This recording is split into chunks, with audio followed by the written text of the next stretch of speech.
Good afternoon, ladies and gentlemen. This is the Marketing Wide Book e-Summit series, and we are on the fourth roundtable already. Those of you who have joined us in the past, welcome back, and those joining us today, a very warm welcome. I am Nur Fatima Warsia, the Group Editorial Director of BW Business World. And once again, co-hosting with me today is Siddharth Shankar, the Assistant Editor at Business World, who is the resident expertise on the subject we are tabling today with his shows like Hot Wires and, of course, Tech Talks. Hi, Sid. Hi, Noor, and thank you for that great introduction. Now, today is a big day for us, especially for me, because I cover auto. And once again, we are live on PW Business World main website and all our social media channels, and also our partner website, Exchange for Media. So today we have a bumper day ahead of us. We have some very large and significant movers and shakers from auto industry that will take the center stage today. I would request Raghav to show us the full agenda for the day. But you can go ahead and still speak about it. So today's agenda, we have a lot of things, and we will start right about in a couple of minutes, and this will go on till 5:30 p.m. today. The debates and deliberations are on today with a sharp focus on auto sector. We'll once again not only take stock of the state of the industry from several perspectives, but also ask some super CMOs on what their marketing mix, marketing budgets, and the expected trends are for the year ahead. Obviously, I have to say that is my favorite part because so far we've had a lot of fun. In fact, in the last three discussions, just to give a quick recap, business leaders have challenged the perception that COVID has made groundbreaking impact on bringing incremental digital audience that actually makes a difference for marketers in achieving their business objectives.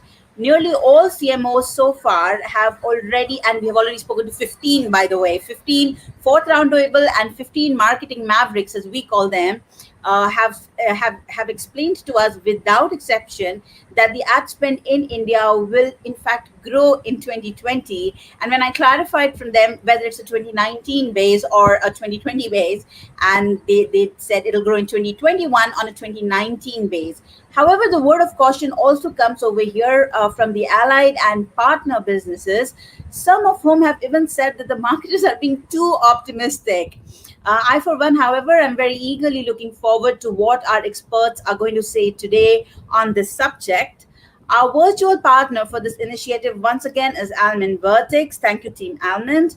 And now it is time to get this show on the road.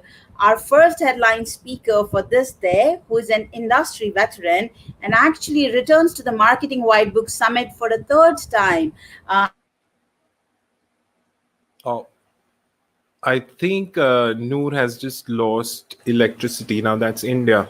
So today we have for you, the President and Managing Director of Volvo Group India, Mr. Kamal Bali, who will speak on the recovery phase that has just begun for the auto sector.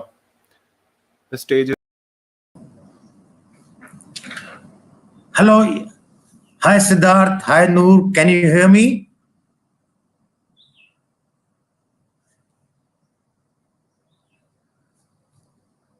Hello.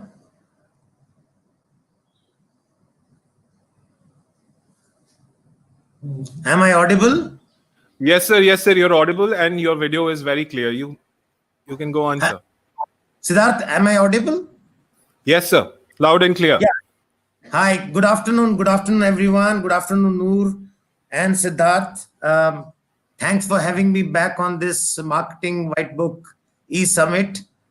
This is going to be my third time.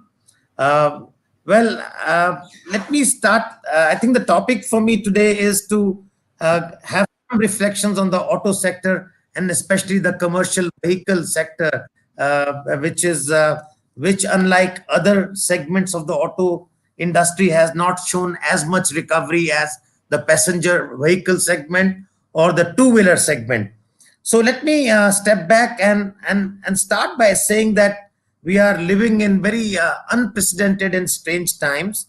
But despite the shocking health and economic consequences of the pandemic, I believe personally that India is at a cusp of a very major socio-economic transformation, probably not evidenced in our generation.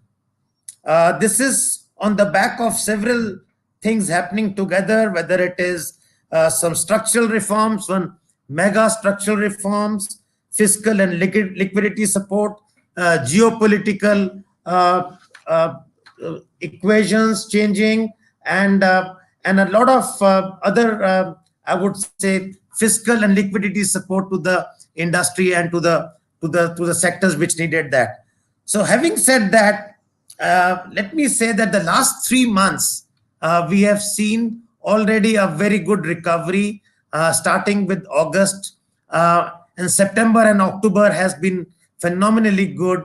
And if you look at the purchasing managers index in the month of October, it has risen to 58, which is probably the highest in the last one decade. So manufacturing in general is bouncing back, and automotive sector accounts for almost 48%, almost half of the manufacturing sector in India. So obviously, this is on the back of a very major recovery in the automotive sector, whether it is passenger vehicles, two-wheelers, and even light commercial vehicles are showing good green shoots already.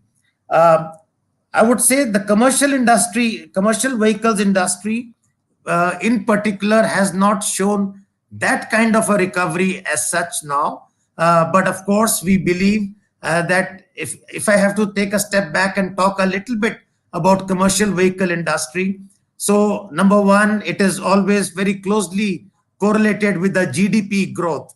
And the second, if I have to trace back from FY15 to FY90, this industry grew at almost 70% in aggregate over these 4-year period.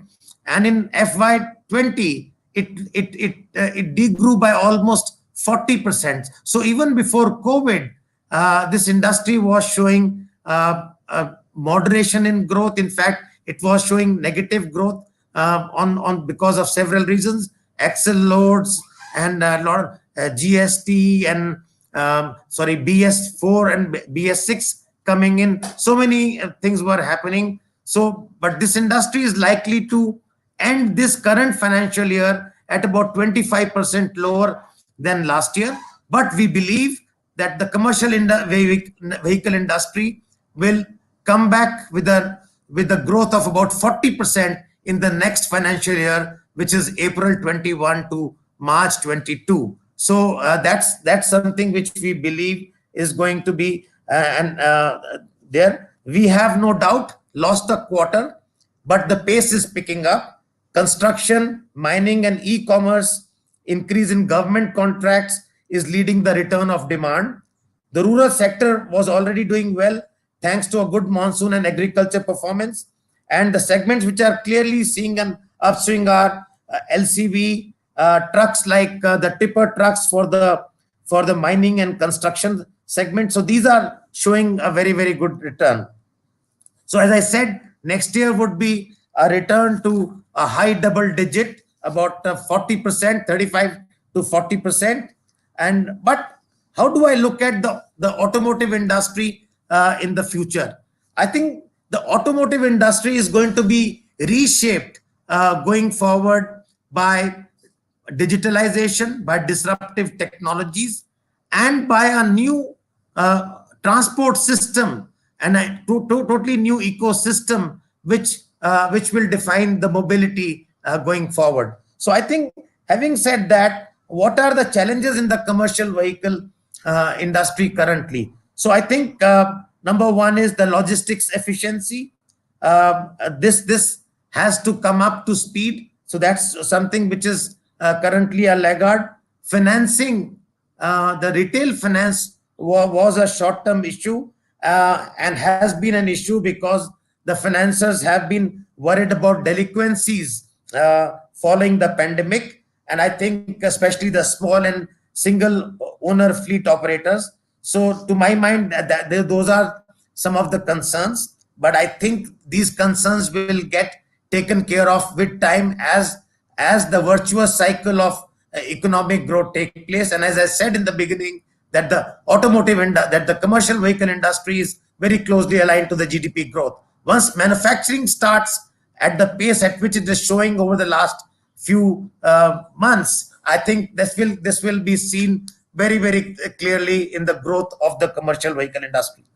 Public transport, which is the bus industry, is still at a very low level compared to the gone year as a result of social distancing requirements, people not wanting to travel uh, by public transport, work from home, schools and colleges still not open. So I think these are the things. But this is, to my mind, a great time for building capacity in public transport to meet social distancing norms. Because while at the same time most of our cities are starving for good and efficient public transport, this is the time to act. The good thing is that government continues to focus on it, and I think there are uh, uh, number of new technologies which are going to also come and reshape the automotive industry. Electromobility, electric vehicles is one very, very clear thing, and we are talking of battery electric vehicles. We are talking of hydrogen cell electric vehicles, which would be there more in heavy segment of commercial industry, commercial vehicles. So I think these are going to be some of the things. But I think safety, emissions, and brand perception is going to be the key to future when it comes to the automotive industry. And customer relationships and total life cycle experience with which the customer has is going to be also one of the keys. The typical routes which most customers use to buy commercial vehicles are a high value, high engagement activity, like word of mouth, testimonials, demonstrations, proof of new concepts, customer meets and events. And I think with the digital technology adoption, the aim is to enrich this relationship with the customer. To my mind, the scrappage policy, which is likely to come of vehicles which are older than 15 years, can also become a huge driver. So to my mind, the automotive industry and commercial vehicle industry will see a growth here next, at least the next 2 years, 18 months to 24 months. We personally see a good growth after a lower base, especially in commercial vehicle industry, and a bounce back in the passenger vehicle industry, with more and more people wanting private transport, and also even going for used vehicles. And we are seeing that trend coming up in a very good. I will stop there, and I will be happy to answer any questions which you may have for me.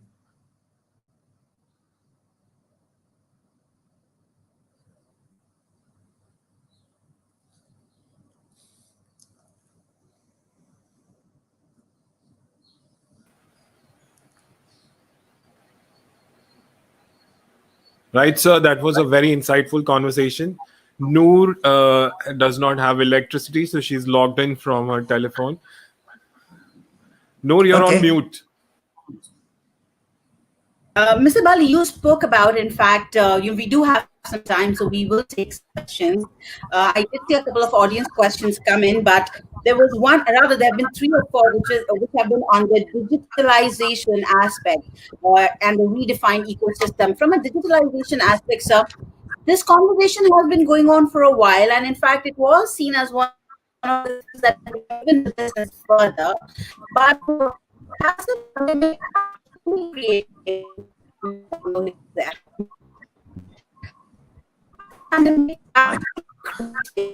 Noor, you're not audible. You're not audible, Noor. Sorry, guys. Can I pull a big sister over here right now instead of a big brother, big boss format and just go audio? Yes, yes. Yeah, please go ahead, Noor. Yeah. I have to first say that my electricity service provider is Maharashtra Electricity Service Board, MSEB, whatever the full form is, and then I will now move on. So, Mr. Bali, I was making a point that do you think the digitalization aspect of the industry has been spoken about for quite a while, but during the COVID times, actually incremental digital business come through, or incremental digital audiences been made, new behaviors? Have you actually seen this?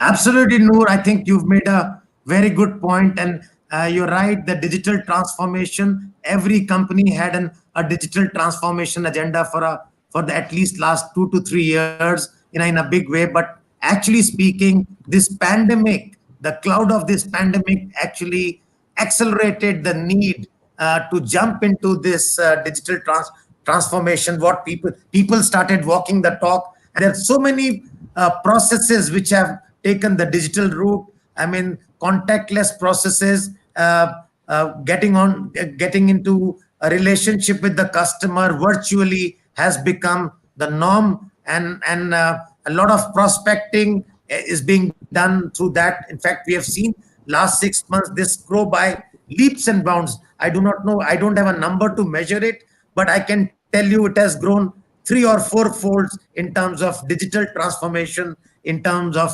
prospecting, in terms of the from point of sales, from marketing, and also in aftermarket, and lots of connected solutions have also been used to monitor vehicle health, predictive maintenance, so that the customer can do a lot of things themselves. So there is something called driver.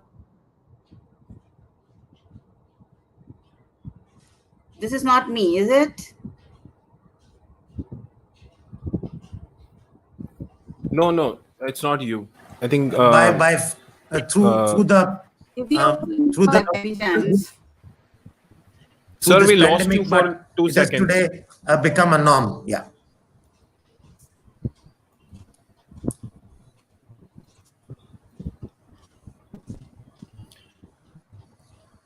Siddharth, could you hear me? Yes, sir. I could hear you, sir. Now I think there's some connection issues with Noor. So light commercial vehicles also have seen an uptake, right? Because of Yes. last mile delivery and the online retailers taking it up in a big way. E-commerce as well, yeah, thanks to e-commerce. Yeah, and so this is, and heavy and medium commercial vehicles, to my mind, will also see the growth. I think there is always a lag between, see, it's very well closely related with the manufacturing PMI, purchasing managers index, which is 58 point something in October. This has been high from the last 10 years. Normally it has been just about 50, 51, 52, and last few months it has jumped to 56 last in the month of September, and in October I hear it is 58. So this will definitely, this is an indicator which will mean that commercial vehicles, medium and heavy, will also see a lot of traction. But very heavy premium trucks, which are meant for mining applications and construction applications, are also seeing very, very good growth, like our typical Volvo trucks, which are used in the coal mines. They are seeing phenomenal demand growth in this period from September onwards, compared, Also, which is much last year. Yeah. Also, sir, as government takes up more and more infrastructure projects, the growth is obvious for commercial vehicles. Absolutely, Siddharth, absolutely well said. The National Infrastructure Investment Pipeline, which is 104 lakh crores, I think that's going to be a major driver of all infrastructure activity. And I think next 4 years, we can see a lot of traction. The only challenge which India will see from time to time is how does our financial sector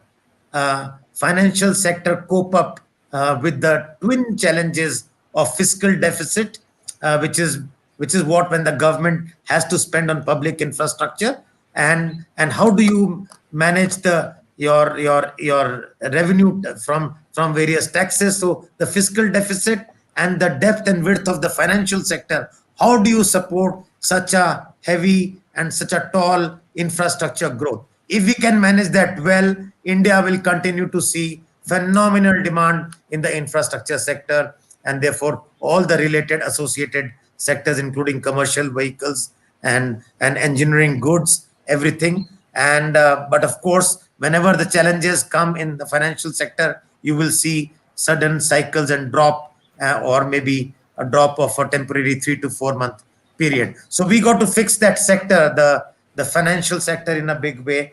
And to my mind, also organizations will need to invest in building resilience through adaptability, agility, and creating partnerships and collaborations. And that is going to be another key. In addition to digitalization, which Noor talked about, Noor is back. I can see her. And I think the second key is the kind of friends you make, the partnerships and the collaborations, and that will help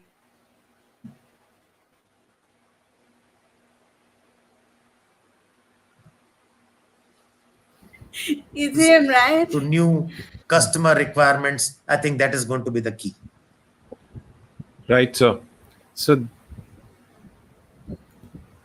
Perfect, sir. Perfect. Thank you so much, Mr. Bali. Thank you so much. Finally, the takeaway from your address for all of us here is that you are expecting good growth in the year ahead. So you have left us with a little bit of a silver lining on what can be expected in this year. But I have to thank you again for your address and thank you for joining us. Thank you. thank you Thank very you. much, sir. Take care. Thank you. Thank you, Mr. Bali. Sid, that was Right. awesome, right? I mean, my power Yes. going was not awesome, but but his address was awesome. And actually, this is more like, is it called cherry on the cake? So we have a little bit of building up, so to say, on some of the things that Mr. Bali spoke with our next speaker. Siddharth, would you like to invite him? Yes, ladies and gentlemen, this is now the time to invite our second speaker, who will speak to us on the state of the automotive sector in India and its impact once again. A leader who needs no introduction. He brings 3 decades of leadership experience in various leadership roles. The managing director and CEO of Gulf Oil Lubricants India, Mr. Ravi Chawla.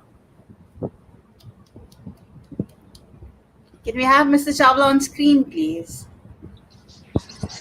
Good Hi, Mr. afternoon. Chawla. Hi. Good afternoon, sir. Good afternoon.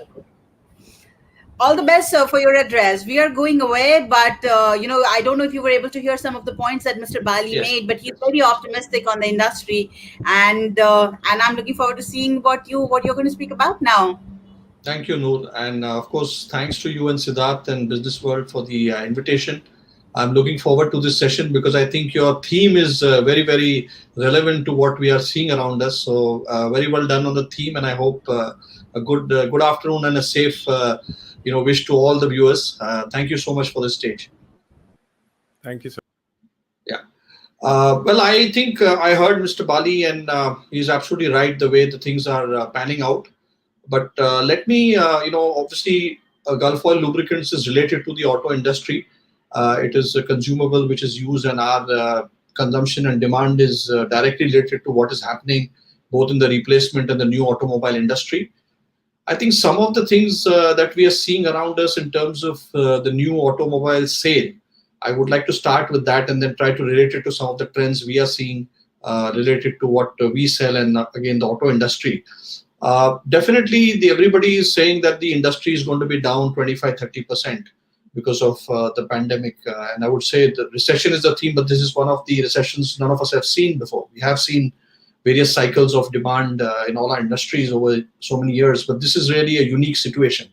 So my first thing is that yes, there is a bit of clouds. The growth is being forecasted will be around minus 25-30%. But the last 2 to 3 months, if you are, and all of you know the data that is coming in on new vehicle sale, both in the passenger car, the two-wheelers, and even commercial vehicles, but more importantly, the passenger car and two-wheelers, where large numbers are there now. We have seen that October over September and October over last year. In fact, in cars, you're looking at 10 to 15%, and month on month, there's a 8 to 10% increase in the new vehicle sale. And I would say that this trend where you see a pent-up demand and return towards normalcy is really what is happening in the last few months. So that really goes well. Along with this, the economic activity levels, the fuel consumption, the new registrations, transportation indexes, all are moving up and picking up. One of the other trends we have noticed, obviously to do with the behavioral aspect of everybody, is that personal mobility has actually taken a front seat. Nobody wants to have shared mobility. People are worried about that. And though shared mobility will come back, but we see that both in urban and rural, whether it's cars, bikes, people are moving out their vehicles, people are buying vehicles, people are buying bikes. So that safety factor and actually being in a bubble within the vehicles, whether it's a car going for a drive or it's going for work, whether you're in a sector where it's opened up. So there is a definite need for personal mobility, which will drive sales, and we are seeing that the Dussehra season and other things. I would say that where we are 90% replacement sales for our lubricants, the levels of demand have come back for various players, and I will explain some of the reasons why. And it's compared to last year now, where the last 2-3 months the levels are, in fact, there is growth happening.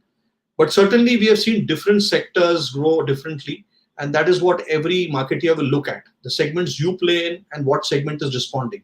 Entry level cars, bikes. So you'll have to look at various. I think Mr. Bali also mentioned that he's seeing an uplift in mining and heavy and probably the lower end of the LCVs and other mid-level vehicles. So you will see that in every segment as a marketeer. So you have to be very, very, very sharp in your demand sensing.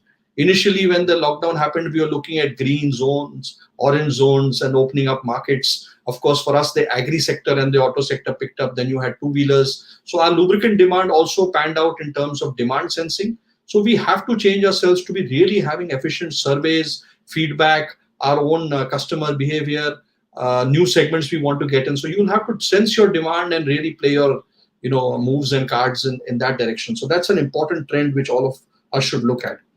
And really, growth shoots have emerged. I would say there's a positive sentiment around what we are seeing in the last 2 months. So I think going forward, the theme should be to be optimistic but cautiously, because COVID is still there. We don't know with the second wave in European countries and Western world is happening.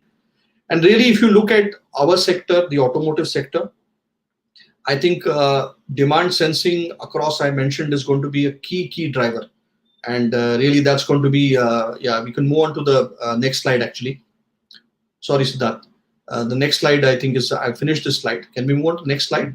Yeah. So if you see, I've covered this part. And let me give an example of what we did. We actually saw the agri market picking up right from May. And April also we had to supply because there was a demand for food.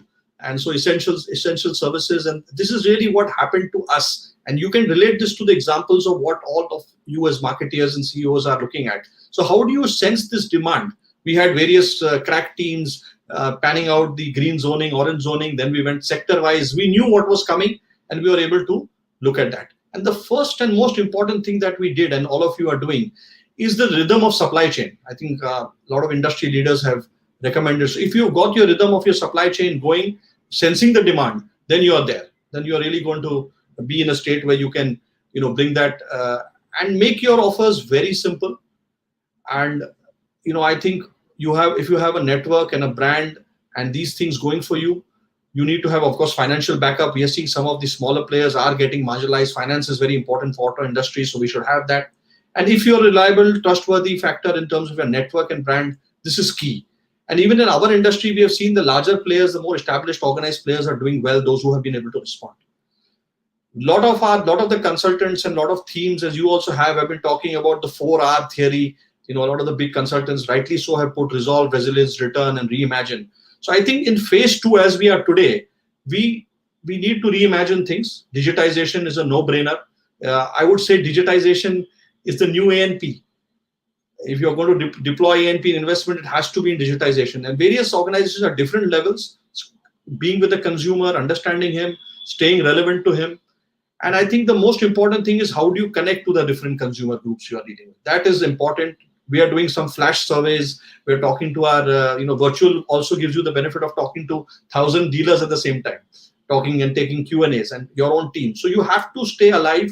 You have to be clearly focused on your consumer, whoever is impacting your dealers, your employees. Normally we don't propagate very long meetings, but good meetings which are effective, short and relevant.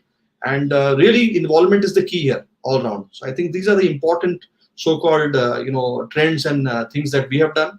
And I think the last point in this slide is the next, if you can press the next key, is to be absolutely flexible. I think digitization, your offers, we are having offer builders which are digitized. How do you make an offer, the financing scheme, other things. And I think today you are seeing a lot of it in the auto industry. Virtual tours. I think this was also covered by Mr. Bali, that how we can bring the product right into the living rooms of the customers, make things very, very fast. So I think this has been really the trends that I have been seeing, and I have actually seen that this if you follow this, you are able to grow, you are able to do well. And as we look at the new way forward, besides looking at the what we do as in our social measures, we need to control cost. We need to decide what cost and what investment to make where, and how do we need to support. But there's cautious optimism. The second point is to keep a very, very close watch on the demand shoots, and then take the action, mobilize the action in that direction. So all of us as marketeers should be having special initiatives where you can do this and have quick decision making there. Thirdly, I think it's time to look at change. With the changing consumer behavior, we should look at our strengths, look at what our competition is doing, and importantly, how we can quickly align and really evolve with the consumer requirements that are fast changing. Just to give an example, our retailers who are buying from us, we started supplying them in different ways where they could get the stock in loads very efficiently. Our mechanics, we gave them a quick return offers which they could immediately redeem their points and use it. It was done. We just went into 2 or 3 mobile apps which gave them that gratification. So there are many things that we are doing which will evolve with what the consumer wants. Fourthly, I think the new way forward is we are going to see a contraction of demand, as even the auto industry has predicted. But I think whoever is able to give a better and more agile offer and will gain market share. So it's a time to gain market share if you think you can with the contracting demand. And lastly, on a note I would like to end is that my prediction, so as to look at the future in 21-22, is that assuming that there is a vaccine in place, you will definitely see a double-digit growth from the lower base in the automobile industry. And certainly in our products, we are well on our way to see that if things get normalized, we would look at next year as a very good growth year. So I think this is really what I wanted to share, Noor and Siddharth, that these are the trends I'm looking at, and this is the way really I think the different markets will pan out in the auto sector. There are challenges, but cautious optimism and growth coming back, not of course to last year levels, and next year look at a really good growth with the base we get. Thank you so much. So that was awesome. Thank you so much. Did Sir go away, or did our people take Sir away? Rakesh, we do still need him back on screen. He has 10 more minutes. Apologies, Mr. Chawla. I think our team is fast forwarding the day today. But thank you so much. I have to thank you again. Mr. Bali was also optimistic. However, I noticed you used the word cautious optimism. And the caution, I'm guessing, is coming because of everything that you discussed ahead of that and everything that's changing. But everybody has been talking about the surge in sales in October and expected to continue. And everybody is talking about auto sector in some way, in fact, contributing to the entire economy's recovery phase in some form or the other. From that overall perspective, would you not say that this double-digit growth that you're expecting in 2021 would be something that we should be looking at a little bit sooner on a base of, say, a 2019 base? Yeah, I think you are right. What we have seen the last 3 months is you have seen the double-digit growth happening right across. So why I'm saying when you look at growth annually, you had the first 4-5 months which were challenging. So on an annual basis, to look at double-digit growth immediately would be definitely a cautious way to look at the growth. But certainly the base that we get in 2021 financial year, up to March 21, that gives you a definitely much higher growth expectation for the year forward. So I think we have to, the reason I'm saying cautious is that, yes, you are seeing these green shoots. You are hoping that, obviously with the lockdowns and the unlocking, which is now behind us, we don't see that re-emerging. So when I say cautious is you have to put your resources and your, I would say investments as a marketeer in the key areas where you think the action will come. Once you see these green shoots, then you can go back and definitely let me give you an example. We are sponsoring a team in IPL. We use the IPL, which was like a soothing balm to create trials and excite our trade. And it came with a modest investment we made, and we saw the response coming very well. So you'll have to use your investments and see how you are as a brand, as a marketeer. How do you want to put your programs in place? What are the, as I said, digitization. Today we are looking at both internal and external digitization, which will impact and help customer satisfaction. So I think we'll have to be looking at the growth every quarter on quarter, but certainly the word cautious will, I think fade away once we see a consistent pattern of growth. I must ask you a question on marketing right now, and I'm going to take advantage of the fact that you are in a leadership position in your company. Like arguably, the buck stops where you are.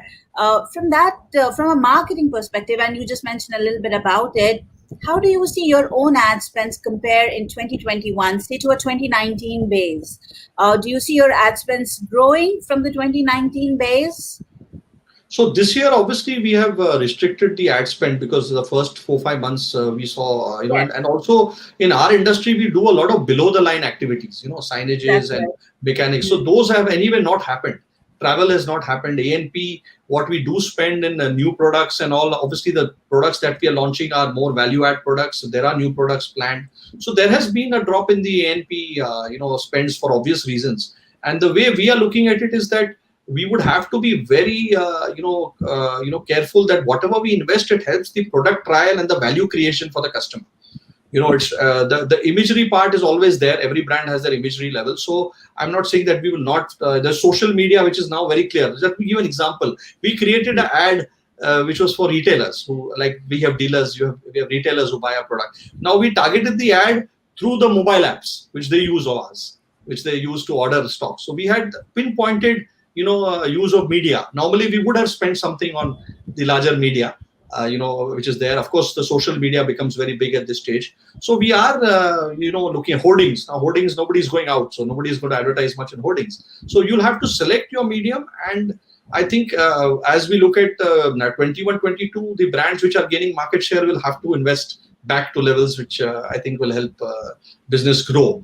And I think that is also important, because creating value, you need to communicate. So you will be using advertising, you will be using direct social media. So I think that's really the way I look at it. And definitely there's been a drop of A&P allocations in the last few months for sure.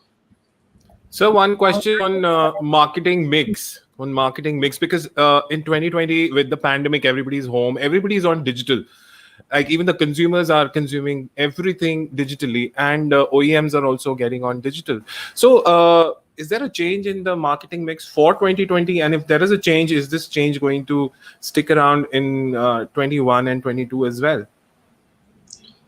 I think, Siddharth, there is no going away that today, the social media platforms and the way you can target your message in different forms for different consumers. Somebody may be looking for a particular benefit, or maybe looking for a particular, type of vehicle, or something that is value oriented, or he would like to do a quick. So the messages will have to get more frequently changing in this line, I feel.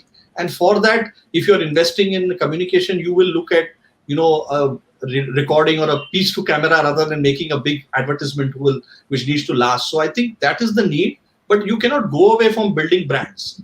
Because, we discussed this many times earlier also, you and me, is that there is going to be, if you want to build a brand, you need passion, and you have to continue doing that. So I would say that you would use a lot of social media now as a mix. And slowly, as we see things, movement happening, the other mediums will also come back, but they will have to evolve.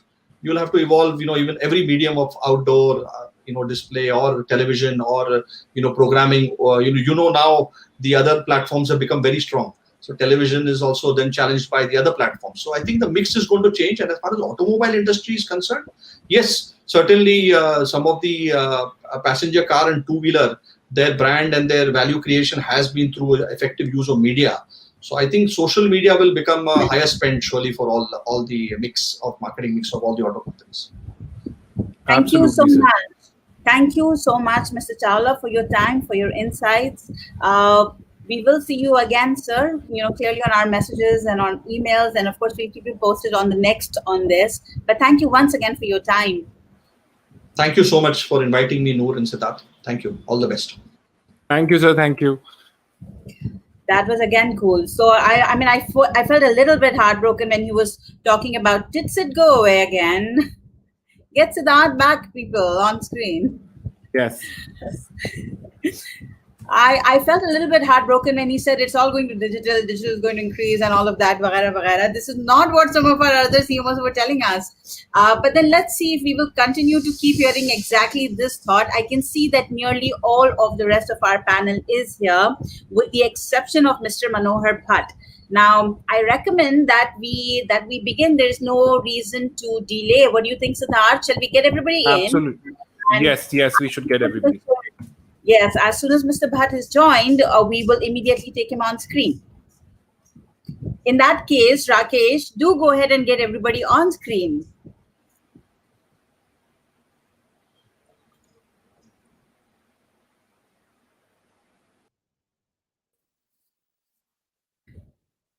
Everybody's coming on screen.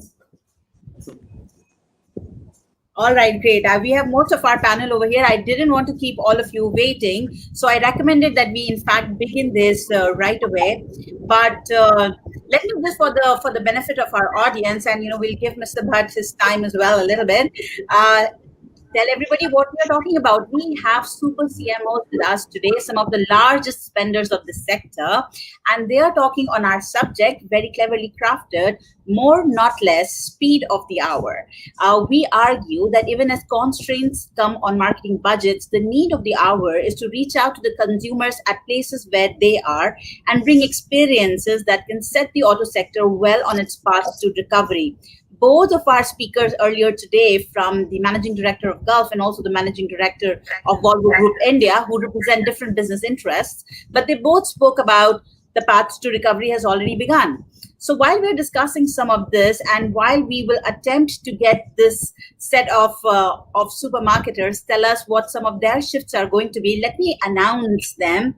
And Mr. Bhatt have joined, which I can see right now. So we have Mr. Manohar Bhatt, who is the vice president and head for marketing and sales at Kia Motors India. We have Mr. Rajiv Singh, who is the partner and lead for the automotive sector, I want to say, at Deloitte India. We have Mr. Santosh Iyer, the vice president sales and marketing for Mercedes-Benz India. Mr. Shashank Srivastava, the Executive Director, Marketing and Sales for Maruti Suzuki. Mr. Vivek Srivatsa, who is the Head of Marketing for Passenger Vehicles Business Unit at Tata Motors. And of course, we have Mr. Yadvinder Singh Guleria, who is the Director for Sales and Marketing for Honda Motorcycle and Scooter India. So we have quite a brilliant mix of everybody. I'm really excited. I would have liked to see Siddharth also on screen, because I know that he's dying to ask all of you many, many questions. But gentlemen, I think we should just begin this. We have all of 45 minutes. We have a lot to hear from all of you. Just to lay the foundation, how would we begin with discussing the broad strokes of the change in consumer behavior in the last 7 months that you believe is now irreversible and that will impact your marketing strategy in the sector? Now, this is no specific order, so I think I'm going to shout out to Shashank sir, our brand, Indian brand. So Shashank sir, your perspective, last 7 months, how have you seen your consumer behavior change in an irreversible way? Yeah, so I would like to first comment on what all changes we have observed post this COVID, and subsequently also what we believe are irreversible changes, and some which would probably come back to their old natural trend.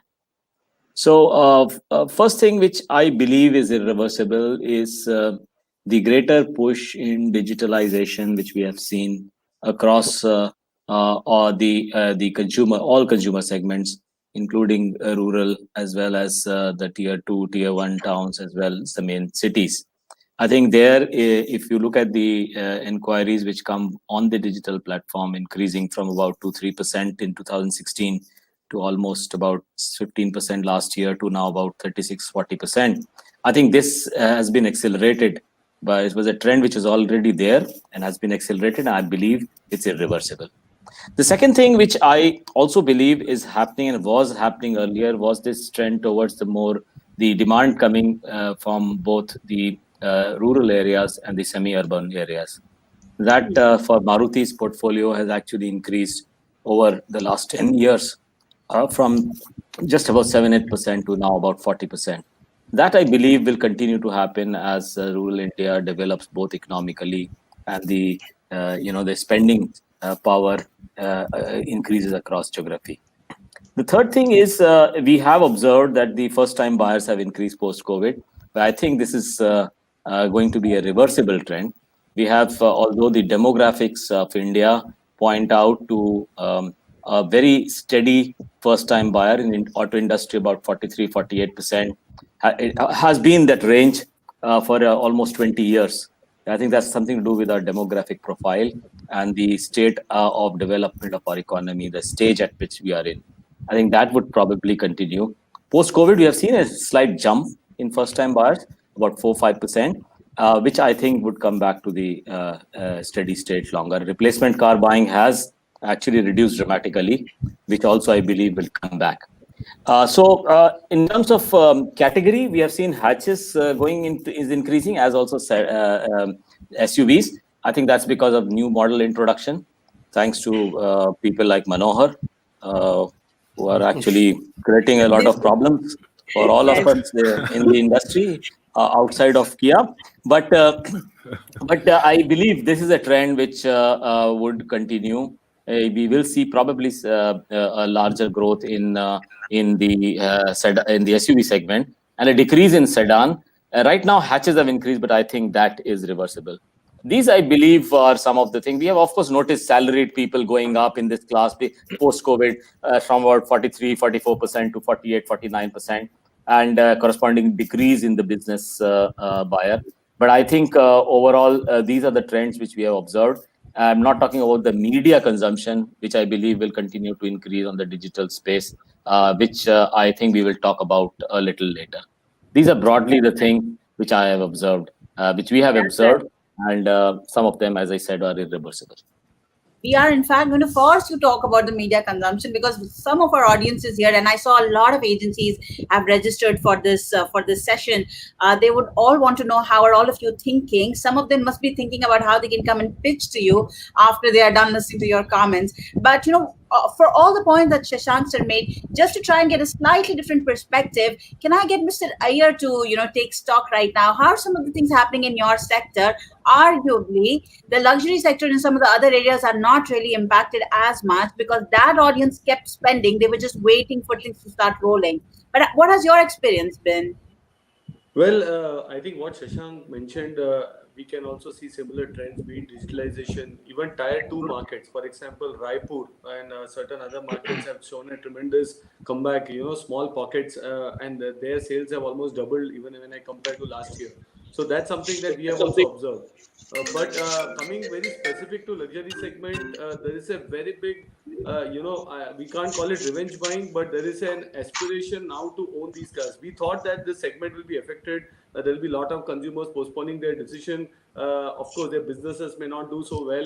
But right now, in the last 2 months' time, we see a lot of new use cases. We see you touched upon personal mobility, etc. But in our segment, customers are buying more for intra-city travel. A lot of customers now want to go Bangalore to Chennai or Delhi, Jaipur, not by a flight, but they prefer to have a luxury car so that they can do business. And that's a completely different use case which we never thought. Weddings, we thought now will never happen, the mega weddings. But then people are investing that monies into buying luxury cars, and that's what we saw in Delhi and other markets. So I think these are newer trends that we see. Frankly, some of us as marketeers may not be able to see everything, but what's important is that we keep a close eye and ear onto the market. We see these emerging trends and adapt our marketing, our communication, our strategies based on this. But otherwise, we also see a big shift to online purchase. Even before the pandemic, for example, we had a tough time even convincing our dealers, our partners, our stakeholders that a customer can buy car online. But the moment the lockdown happened, it was easy to convince the stakeholders. And now we see close to 15 to 20% of our sales. And this is sales. I am not saying the customers are paying money off online and then they are ready to buy cars. But what we have realized is it's not important that you have a booking channel. It's important that you are able to give transparency to customers. So they demand that they should know the VIN number, the engine number, the color, the model, the stock availability.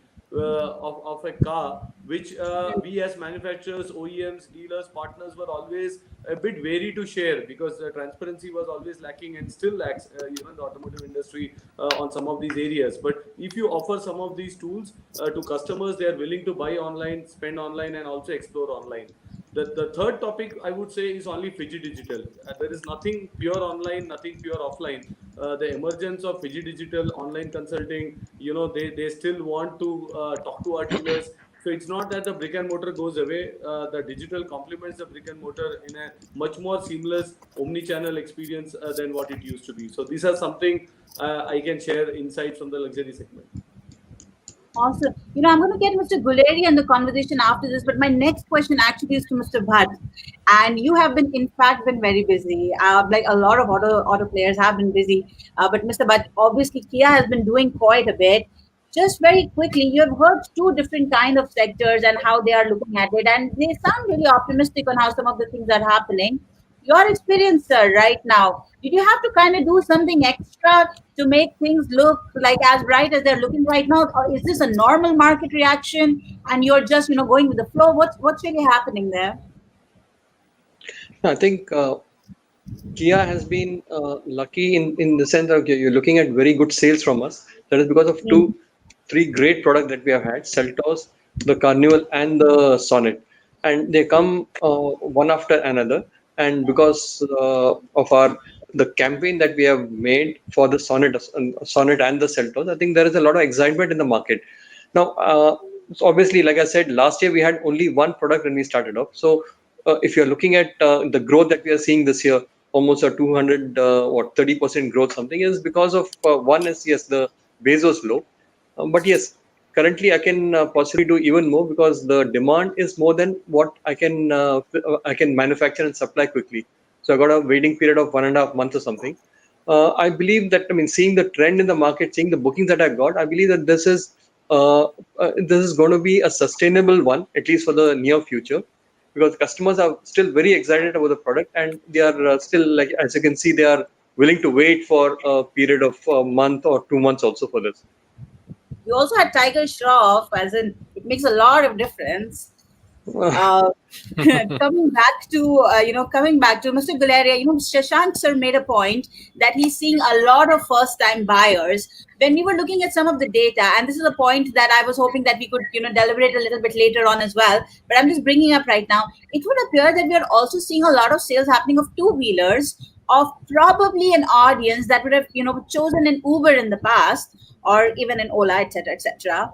Not maligning any one of them, but they are now looking at their own vehicles, especially given the consumer behavior change. Mr. Galea, do you want first? I must compliment you on all the logos behind you, and I don't know how you managed it. Any thoughts, sir, on how you are seeing your new buyers, or who are these people? Are you seeing that? You're mute, sir. You're mute. Up mute. Up mute. So this is the new thing, in the virtual world when we are interacting. The first thing is kindly unmute yourself. So we are unmuting this webinar from the two-wheelers standpoint, and how I could manage this logo behind me, because I'm working from office, not working from home. It's not digital, it is real, because in digital you don't have your ears visible, right? So I see many webinars, so they just go out. So coming back to the point very quickly, one thing is, yes, it's a fact that there are many consumers who have shifted from the public transport infrastructure to the individual and personal mobility. Obviously, because the reasons of hygiene and anxiety on or less confidence on the social distancing, as well as hygiene on using any public transport infrastructure. We already know they are in what state, and especially in COVID, there is no confidence. So there is a high propensity of such customers who are in need of mobility. They are moving on to the personal mobility. So the two-wheelers as well as automobile come into picture for that at that point of time. Second is regarding the physical, digital. Yes, I do agree with, as Mr. Iyer has already mentioned, they are going to coexist. And during this course of evolution of the media mix happening and the behavior changing, it may probably today it will be very high digital because there was lockdown. And how do we reach to the contactless customer once we are opening up and the customers are not coming to brick and mortar infrastructure? So obviously you are chasing them on digital while monitoring their social media behavior. So most of us, as well as our network, upgraded our digital capabilities so that we are in top of mind of the consumer mindset once they are searching online. So three of the aspects which happened, especially we observed in the two-wheeler, that they were searching online, they were sharing online, and even they started shortlisting online with various comparison. But ultimately, buying happened at the brick and mortar. Many made the payment, still they made the payment online where the dealer provided them that interface of digital payment. But it was, some partial amount or booking amount. But rest of the activities for the registration of the vehicle, today you have to be at the dealership and at least one visit is required. So all the manufacturers obviously had those facilities of online booking and some web connectivity, or your website was providing such kind of facilities. But in case of two-wheelers, what you observed, many of our tier 2, tier 3 infrastructure or network were not having those digital capabilities of online payment acceptance from the customer. So this is where we quickly, what we did, that we, on our website itself, we got all the dealers enrolled and provided that interface where the customer can go on official website of Honda and then select the town and the dealer where they want to make the payment. And what it brings in, still they are making directly payment to the dealer's account, but it brings that confidence and trust because they are going as an interface through the official website of the manufacturer. So this is what we got in. And finally, on the media mix, yes, everybody utilize more media because this is where the digital media, because customer was there. So wherever is the customer, the brand has to be there. Now there are many who have started moving out. You can see outdoor activities started happening. Print is back. You get many news or many new figures which are coming out, that so many prints. My print copy is now having 36 pages. The other newspaper says now I am 80 pages, and those pages are not possible if they don't get the advertiser on board. So only then it is possible for them. So this mix is back. The expenditure which was, let's say, 70-80% during the lockdown on digital, now it is going back slowly to the previous level. But yes, as Mr. Shashank mentioned, the same ratio of digital will not be there. There will be a higher percentage. We also, as a marketer, will become more aware. Right now, there are many jargons and many figures being shared by, so many searches have happened, so many people have watched it. What is the tangible benefit? It's very, very difficult for us to calculate. There's so much of data which is being shown. So we are also a little confused. The more refined we become in our own evaluation, then strategically even the marketer will start putting in the right kind of media mix and more expenditure on digital moving forward. Lastly, on two-wheelers, which is a little different from four-wheelers, was the more number of customers now looking to buy their favorite two-wheeler on retail finance. Because there is right now wide gap between a four-wheeler customer and two-wheeler customer who is buying on the retail finance because of the ticket size. Automobile are expensive. Two-wheeler starts from 60,000 or so. So many people can afford to pay even cash. But since the transition from BS4 to BS6 happened, the cost of the two-wheeler has gone high 15 to 20%. So we are going to see more customer moving on to the retail finance in making the purchase. Today, the industry is only at around 40 to 45%, while the four-wheelers are already above 80% who are buying on retail finance. So this gap will be bridged moving forward. All right, perfect. I got it. A lot of you have spoken about physical and digital hybrid models coexisting. But to be honest, we were seeing this for a really long time, right? Arguably, COVID should have, and internally, a lot of journalists between our group were challenging ourselves not to use the words accelerated digital adoption in one sentence because of the number of times we had used it and the number of times we had read it. But shouldn't COVID, and this is where Mr. Shivatsa, you can see I'm looking at you right now because this is where I'm going to pull you in. Uh, shouldn't COVID have at least created a situation where there should have been new kind of audiences, where this trend should have been slightly more heightened, or at least gone digital only in some formats? Shouldn't, even if something like COVID can't do that, when things go back to normal, are we still in the right going high on digital? Yeah, thanks, Noor, and hi to all my fellow panelists. So, yes, you're right. While COVID has definitely accelerated the propensity of digital, auto buying is a very physical activity. We call it seat of the pants experience in automotive. So, nothing can really replace the test drive of a car or the feel of the steering and the three pedals under our feet. So, we can't, we are looking at a practical balance between digital and physical going forward. However, one big change that has really happened is we are seeing a lot more, I would say, research, a lot more comparisons happening online before a customer comes to a showroom. And the impact is that when a customer walks into a showroom, there's a far higher likelihood that he's going to buy a car. Earlier, there used to be a lot of casual shopping happening, but now we are seeing very serious customers. It has had a dramatic impact on our conversion ratios, which have really shot up, but also on the earlier element, which is the top of the funnel. We've seen our web visits go up almost 4 times in the last about 8 months or so. So that's really pointing out to enhance research on digital. But at the same time, when a customer decides on a car, he goes physically. And this is the balance we really need to strike. Santosh mentioned about the phygital kind of a world, but that is exactly what All we are right, fair looking enough. at I in the think I get a future. sense from you that आप लोग over optimistic नहीं है about what's going on, but you are still optimistic about how things are moving. Uh, Mr. Guleria mentioned that in digital we have a tendency to throw a lot of metrics, a lot of numbers. Now, I would argue that consultancies specialize in sending you as much data as can confuse you. Mr. Singh, this is my segue to get you in this conversation. But I have to first thank you. Mr. Singh has very kindly authored the auto sector chapter in the Marketing White Book 2020-2021. And Mr. Singh, before we even get you to comment on anything, just give us a little bit of a sneak peek. What are all of us hoping or going to read in that book? Any top 2 points, 3 points that you're going to include? No, so a couple of things. I think that we heard a lot about phygital here on the call, Yes. and a lot about digital. Okay, so of course it is going to talk, but let me give a glimpse of what it is.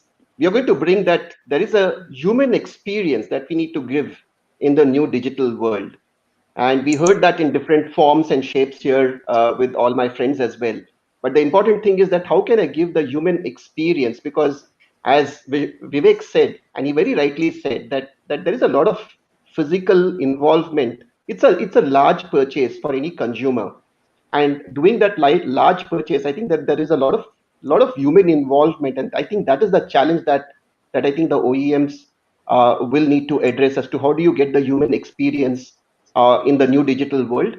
We are also trying to cover in that chapter the five different, I would say, experiences that a customer goes through and what he was experiencing before, which is in the pre-COVID time, and what is likely to happen in the post-COVID time. And Shashank rightly said he said that some things are non-reversible and some things are reversible. So the first experience is brand. How does the customer experience brand? Now, in the pre-COVID times, the customer used to experience brand through maybe media, through a lot of mass marketing that used to happen, maybe celebrity endorsement. That is how you used to experience brand. But in the post-COVID, this is likely to change, and some elements are likely to change. For example, maybe that the influencer marketing will become more and more important, which means that the moment the customer sees any advertisement of any vehicle on any kind of a digital platform, he's more likely to give a call to one of the social guys or one of the guys who's a social influencer for him, someone that he knows, whom he trusts. And I think that is what is likely to change when it comes to brand experience. The same is, for example, we see a lot of events that car companies do when they launch their vehicle, or the two-wheelers do when they launch their vehicles. They go and do maybe launch across 10 cities, 20 cities, and so on. but already we are seeing a lot of live streaming happening for the product launches. So the second experience is about product. So how does the customer experience product before COVID and after COVID? The third is about how do you experience purchase before COVID and after COVID, which is the entire purchase journey that I think a lot of people spoke out here. And the fourth experience is all about the service experience. So how do I experience service before and after? And the last one is retention. So the chapter that we are putting in is going to talk about these 5 experiences that the customer goes through in the automotive world, and how is he likely to experience this post the COVID times vis-a-vis how it was the pre-COVID times. I hope that gives you an answer, a little peek into what we are trying to put together.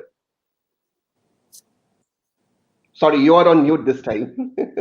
I know, I was changing it. I love it. I love that you picked up the point about experiences, because arguably experiences is what should drive the so-called 100% sales conversion that is now happening. Clearly that's because of homework, but at one point it would have had been the consumer experience that would have made all the difference. I want to draw this conversation right now to the recovery markets for a little bit. It was our sense in almost March, April, in fact, already, that while the metros were still on a bit of a lockdown, what a bit, but the tier 2 and tier 3 markets have actually started opening up. Now, I want to get a sense from all of you that did that really happen? Did suddenly you have a place where you had to rethink your marketing because suddenly there was a new market that seemed to be responding better to in terms of demand? And let's go right now again with Mr. Bhatt. Mr. Bhatt, let's begin with you on that one. Your experience on whether new markets open up, and I'm specifically asking about tier 2, tier 3, but you can advise if there was something else in terms of experience. New markets open up due to COVID that you could take advantage of. See, for us, I think the demand has been pretty much in line with what we had experienced earlier. So we are roughly, we got around 260 odd touch points, and we have been getting good responses from both the tier 1 and 2 areas as well as the tier 4 and 5.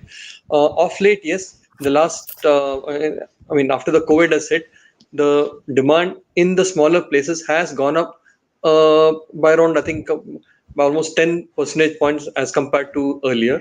And that is at the expense of tier 1 and tier 2 cities. But then I think like it will possibly be reversible in the sense that it was also at that time because the major markets did have a lockdown in a more drastic form than in the smaller places. So possibly that's one reason that we have seen the smaller towns take more share as compared to the larger ones. I believe that is going to be reversible with the situation changing here in the bigger cities. Hopefully in the next couple of months, we ought to be, I think, seeing that reverse. My experience here could be different from what Shashank has said, but I think the vehicle profile, the customer profile is slightly different in both our cases. So that could also account for the changes in what we have seen and what I think Maruti has seen. Yeah, in fact, I wanted Shashank sir to weigh in on this. So thank you, Mr. Bhatt, for that. But Shashank sir, your point of view on this, on how you're seeing, markets behave right now. Yeah, so there has been a good bounce back actually, considering that there was absolutely zero sales in April because of the lockdown. Things started getting month on month, and you would have seen May better than April, June better than May, so on and so forth. And October was actually the best month in terms of sales ever in the history of Indian auto industry. So that's a fairly sharp recovery. And in the initial months, surely the bounce back has been seen largely in the rural areas. And we have a situation where, we keep saying this, that Bharat is leading India. But of course, Bharat can't carry India because overall in the industry, about 80% of the sale does come from urban areas. We have seen a good bounce back in urban areas also very recently. As Manohar was pointing out, there is approximately a 10% difference in growth rates between the urban and the rural areas, rural leading. As a result, for our portfolio, 40% of sale now is rural. First-time buyers, as I indicated earlier, have gone up. Again, as Manohar was saying, probably it's a little higher for Maruti Suzuki. In fact, just a matter of statistics, which will clearly make that point. Among the first-time buyers in the industry, Maruti's market share is close to 60%. Whereas overall industry, we are close to 50%, which means that our share in the first-time buyers is large. So yes, we do find that these new pockets by geography and also by the buyer type have increased. And I would say that this has given us a new angle for our marketing spends and our marketing efforts, because these are some shifts. And even if it's not irreversible, even if some of them are irreversible, we will need to have take into account for our marketing push going forward. And I think we will clearly do that. Hatches, for example, increase dramatically because of this shift. And Right. there have been, of course, people, the other panelists have pointed out how the public transport, people have become a little averse to public transport and shared mobility, leading therefore to more personal mobility sort of helps us. The other thing which is clearly coming out is in times of stress times like these, people do try to shift to the more reliable brands, the more known brands, something which is an advantageous for some of the market leaders like Maruti Suzuki, and we have seen it. The other thing which I think Guleria Saab pointed out a little bit was about finance. Yes, there has been post lockdown probably an expectation of lower incomes, probably a loss of business for some people, even loss of employment for many others. But I think there is therefore a demand for very specialized financing schemes, and that's what we are trying to work out with the banks, giving us a good leg up. So I think going forward, marketers, and that's true for Maruti Suzuki as well, we have to be careful of what the consumer really wants under the new scenario. And one of the things which is clearly coming out is not about the requirement of financing itself, the requirement of different type of financing, but also different type of buying types. Like subscription is something which we are seeing in great demand. We started subscription as a way of keeping asset light purchase of cars. So it's like not purchasing the car, but yet having the usage for it. And I think those things will. The other point I wanted to quickly make, Noor, is that some of us pointed out about the digitalization and digital thing. And I keep saying in our this panel discussion, actually, we have analyzed the whole buying process of cars. There are 26 touch points across the buying journey of a consumer. Like the time when he starts thinking about a car, they're getting a pro forma invoice, doing a research and so on. Of the 26 points, just before the COVID, we had 21 points which were digitalized, like brochure downloading or getting pro forma invoice. The others were like finance. Others were like finance. 4 points. 1 point was test drive, and 1 point was delivery. Now, finance, we have still incorporated, thanks to the COVID thing and the requirement, we have now put it on the digital platform. So now 2 points remain, which are physical, which is test drive and actual delivery of the car, which I suppose will remain and has been seen across all parts of the world, even in the more advanced economies, Japan or US, etc., Europe. The physical part still will be very important because it's a very involved purchase. It's something which is the whole family gets involved in the purchase of the car. It's probably the second largest ticket item that you buy during your lifetime, at least in India. So these are the reasons why we say it will be a phygital world or in automobile for a very, very long time. And even though consumers are researching more in digital frame, 94% of them actually, as per the latest reports, and about 47% have actually made up their mind which product. Did we lose him, or is it me? No, I think it's the bandwidth. Yeah. Yeah, the new You normal. abnormal. I lost power a few minutes ago. I think Mr. Srivastava, I'm not sure if he knows that. However, still, I think you wanted to ask Mr. Iyer the same question. Probably Mr. Iyer can begin while we're waiting for. Yes. Yes, Mr. Iyer, the luxury segment is a little different. Luxury segment has been seeing a lot of demand from tier 2 cities, right? Cities like Kanpur and even Chandigarh, they have seen a lot of demand. I mean, metros are up there, but there's fresh demand from these cities as well. No, so one, it's a percentage story also. As somebody, I think Manohar pointed out, when the base is low, definitely when you calculate metro versus non-metro and tier 2, tier 3, if they sold 5 cars a month in the past, now doing 10 cars is 100% growth, and percentage basis, definitely it has a bigger impact. But yes, we can see that they are slowly compensating for the slow start of the metros, because metros we had lockdowns phases 2.0 to 5.0, and it keeps going on. Also earlier, many cities like Bombay, for example, Pune, these were not having a set pattern, so they took a bit more time to recover. In fact, last month we have seen almost all markets recovering, except maybe Kerala and others, where they are still back into lockdown mode after the festive season, etc. Maybe a second wave or some stuff. But this is where these tier 2 markets are coming back. And what we see is also the spending pattern. Earlier, these consumers in these markets were very averse to luxury, because I have a large home, people in the city know me, I don't need maybe a luxury car as such, and maybe I can do with some of those plates that I use. It's more of a going from point A to point B. But as these smaller markets, so-called smaller, and when I'm saying it's not Chandigarh, but maybe the Raipur or Guwahati and many other markets, these markets are also big cities now, and it's no Yes, longer yes. that somebody would know that this guy is a wealthy businessman in that city. So even Aurangabad, for example, or many other such markets. So that's the reason they also want to enjoy luxury. Their kids have gone abroad, studied, come back, and now they want similar lifestyle, similar spends. So this is where we see a growth in coming from some of these markets. Our first online sale was from Rajkot.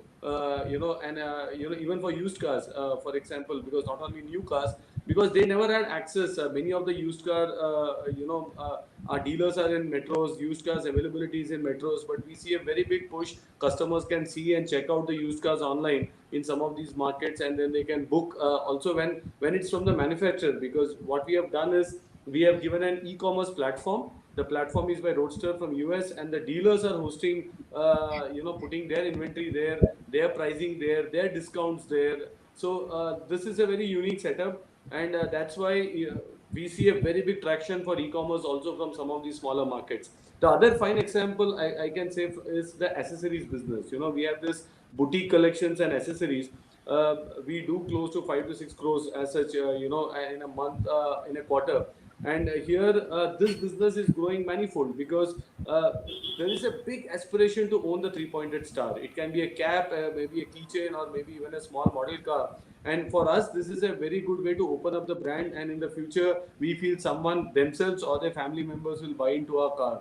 So there we again see a very big spurt coming from these smaller markets, smaller cities, all going online, buying these merchandise items or boutique items. So that's something as an insight into the luxury segment. All Great, right, sir. perfect. Let's just kind of look at all of you have spoken about. Shashank, sir, just before he was going away, he said in October it was the highest ever in the history of the sector in India. Mr. Bhatt has talked about his great experiences. Plus, his cars have really become something to reckon with already. Similar have come from Vivek as well, from Mr. Guleria as well. And of course, Mr. Singh has given us an overview. However, what I want to understand right now is this enough to offset? Now, even before the pandemic was happening, arguably the auto sector was undergoing stress, and there were inventory was still getting blocked, etc., and then the pandemic happened. Now, all these that you have spoken about right now, the trends plus what is happening on ground, is it enough to offset the strain that this sector was seeing in the last 12 months? Who wants to take it first? Show of hand, and I'll go after you. Otherwise, I will choose, and then might tend Mr. Galeria. Okay, because we have limited time, so okay, I said okay, I will start. And yeah, it's a very good question. I think it's very difficult for anyone of us to really put our money on saying that we are back. This is one odd month because everybody is quite optimist about, because India has opened in Unlock 5.0. Almost 100% of all our network is now open, and we have the 2 days of festival still pending, which is Dhanteras and Diwali, and 2 days already gone, Durga Puja and Dussehra. So all our stakes are on these 2 days, and we have worked very hard to maximize the potential and opportunity which this festival is going to provide, because we are back on a good monsoon, and the harvest expected of the Kharif is also good. So rural plus urban opening up, so we have built up the stock. So let us not confuse this wholesale with sales, right? Even though I'm from a manufacturer side, this is building up of the stock to maximize the retail.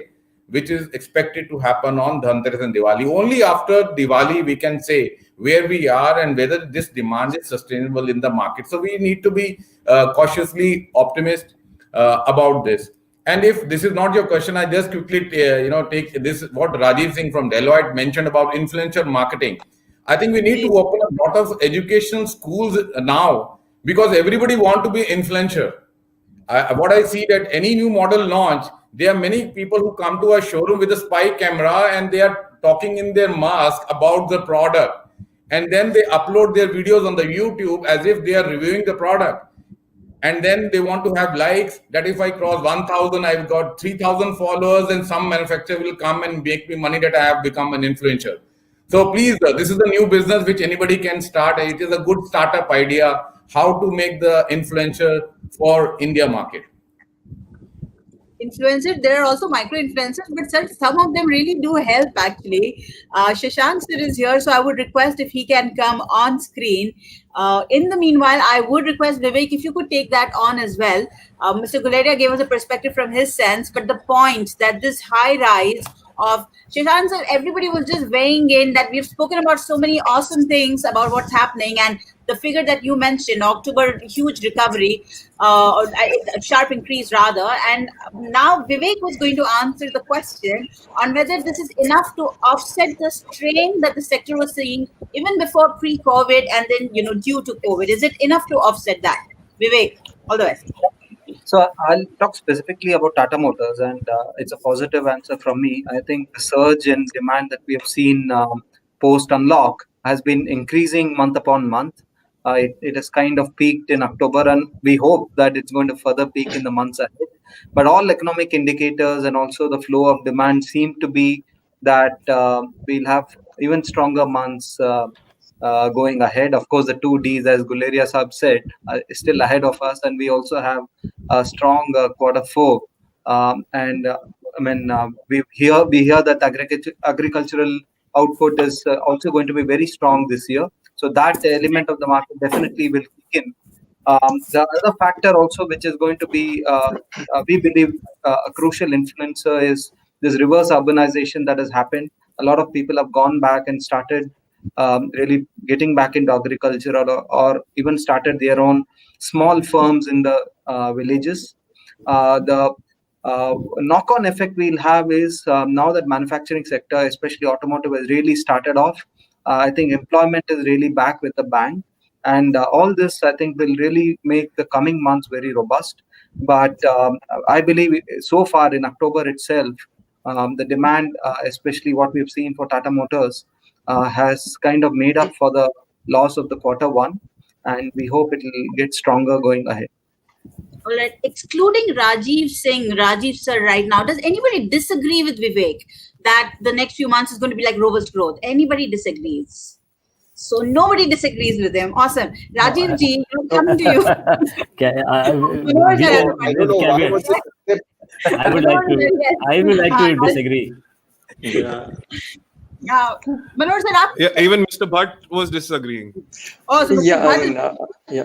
No, what I was trying to get at is, we have had a very good October. We had record almost 25,000 retail. So my retail actually more than my wholesale. And I think November also the trend ought to keep up, because I got enough bookings and enough customer payments coming in. But having said that, traditionally or typically your automobile sales, I'm talking about the industry as a whole, automobile sales depends very much on the GDP growth and on the purchasing power increase of the customer. So the moot point now is actually, it is a forecast that we'll be losing around 9%, will be minus 9% growth in this financial year. So it basically means that if you grow at around say 7-8%, the economy GDP will be back to what it was in the beginning of 2019, only after 1.5 years. So would that be good enough to give us a very good growth in the auto industry? I'm not very sure. I believe the overall numbers of the industry might not really come back to what it was in 2019 for another 1.5-2 years. That is my, that's what mathematical logic would say. That's what your economical analysis, I think, would say. So we are seeing a couple of good months. It could be because of pent-up demand, even though I hope I'm wrong. All right, Shashank sir, you had a point of view, and then Rajiv ji, I'm going to come at you as soon as Shashank sir is done. Yeah, so I think what Vivek was mentioning regarding the good months of October, coming good months, I think if you go by the booking trends and the inquiry trends, we can be reasonably sure that the next couple of months will be good. I think that is a point which we can agree. I think with all data suggesting, but as Manohar was saying, going forward, the long-term steady-state demand in auto industry is very closely correlated with the GDP per capita income growth, and that is a question mark.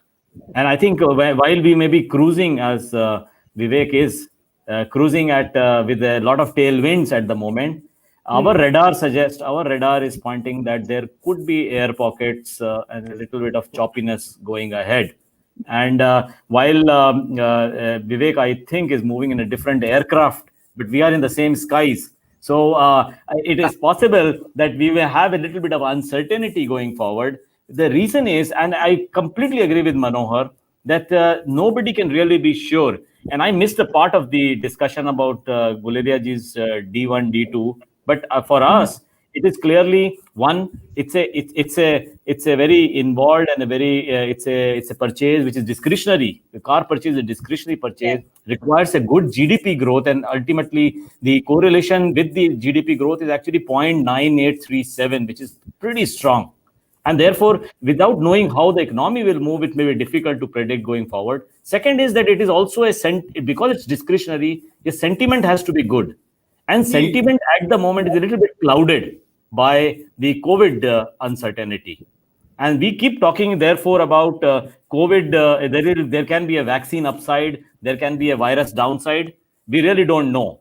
And therefore, going forward, as we get closer and away from December, closer to the year end, we might actually get to know a better of where we'll end the year by.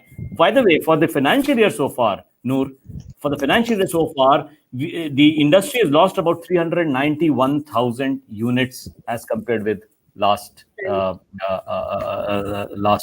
year. So I think making up that large number might be a little, a little difficult if you go by what the data is suggesting. You probably end Fair up, enough. yeah. You're That's saying what I it's a wanted bit to say. I got it. Yeah. You're saying it's a bit. Rajiv ji, if you want to weigh in, what a big number, 391,000. May I expect that at least in the next 1 year, somewhere we would be talking about this great resurgence of the auto sector. But Rajiv ji, do you want to quickly weigh in on this? We're on the last couple of minutes. I have one question for all of you with a show of hands. But Rajiv ji, once you explain, I'll ask my question.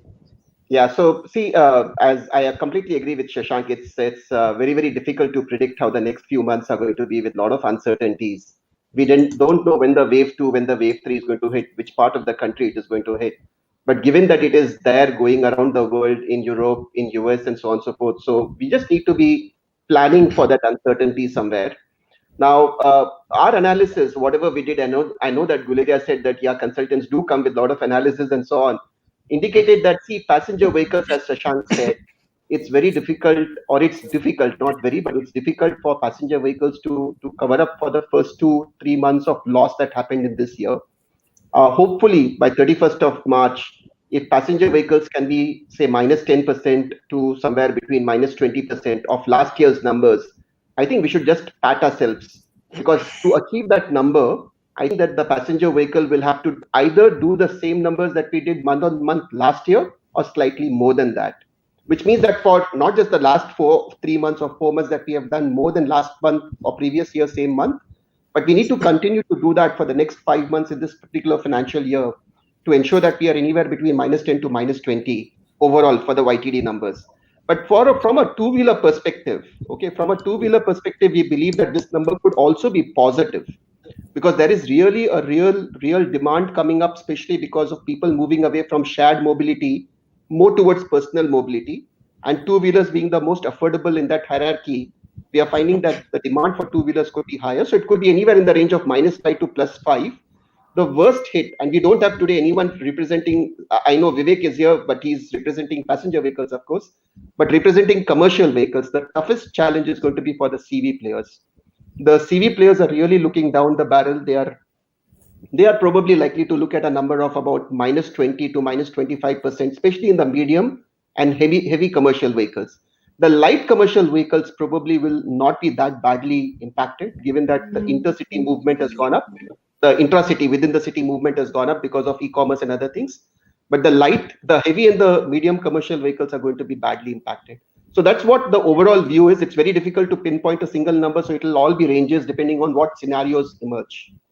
Sorry, I got it. It's all right. I must point over here. We had Kamal Bali from the Volvo Group earlier today, but he was very, very positive. I have to say he was a little bit more positive than some of you right now in terms of how the sector will bounce back. I need to do a show of hands wala question with all of you. Please, आप अपने हाथ raise करेंगे. In comparison to 2019, will your 2021 ad spend be higher or higher? That's it. One question. How many of you raise your hand if your budget is going to be higher in 2021 in comparison to 2019? Okay, how many of you will be on same budget? You're on.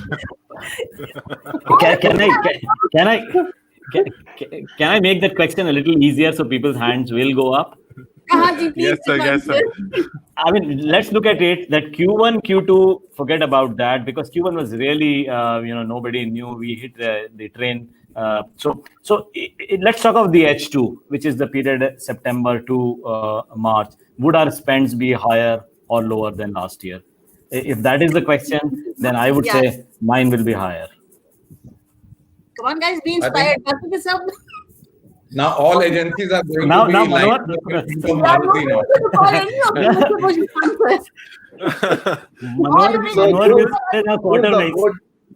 The modes of marketing are changing. So rather than spending on what people used to spend in 2019, people will of course do more of marketing, but I think they will be more smarter in terms of where do they want to spend.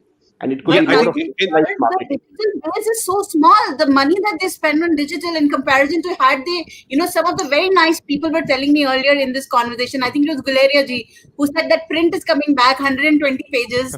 Our magazine is also like 200 pages sometimes. We are on stands, by the way. That money versus digital, there is a zameen asman ka farak sometimes in our country. So we are already under indexed. You're going to make it tough, guys. But that's okay. And a crisis demands more marketing, right? I'm sure everybody is cutting budgets, but a crisis demands more marketing. But they will do it on things like digital and this digital world and 100% sales, vagara experiences, hopefully. All right, gentlemen, you have one point. Maybe I would also like to say more marketing doesn't mean more budgets, and I think budgets and reaching out to consumers are not necessarily always correlational. So you can find, as somebody, I think Rajiv mentioned, smarter ways to reach consumers. Because on other side, we also need to remember there's a huge cost pressure because with this current situation, we have also seen costs. I hope we are not suggesting to the digital agencies to jack up their prices because we are finding they are very. On the contrary, I think we are suggesting the offline media to reduce the prices. Oh God, we are under-indexed. We are an under-indexed country. I am now put back in my reality check because everybody before you was telling us we are going to increase. But bahut shukriya. Some of the biggest spenders are cautious, optimistic about the year ahead. I had a great time with listening to all of your comments. Santosh sir, with his last comment, has proven that marketers are all about more bang for the buck ka redefined definition with every crisis. So I'm going to wish you all the best in your games and in your objectives. Very, very earnest gratitude to everybody for their time. Thank you, gentlemen. Thank you, sir. Thank you. Gentlemen. Thank you. After everybody has left, I've kind of realized it was all gentlemen. There was really all the ladies CMOs, they held us back, Siddharth. I know, right? But what a discussion. It was a lot of fun. And a lot of insights from the whole auto industry. We had a luxury player. We had a two-wheeler. We had India's largest manufacturer, Maruti. So a lot of things. I couldn't even switch it off. Yes, I'm going to agree with that. We had some extremely important insights that have come through. There was a lot of expectation from the automotive sector towards the resurgence of the industry per se. Now, while these gentlemen are really optimistic about being aggressive and about playing on the front foot as they go forward, they're not going to do it just like that. It's not, there's nothing automatic. So, for the industry to actually see auto to contribute, there is going to be a requirement for, I guess, media owners to come back with slightly more brand or marketing solution briefs that can get these guys to actually spend.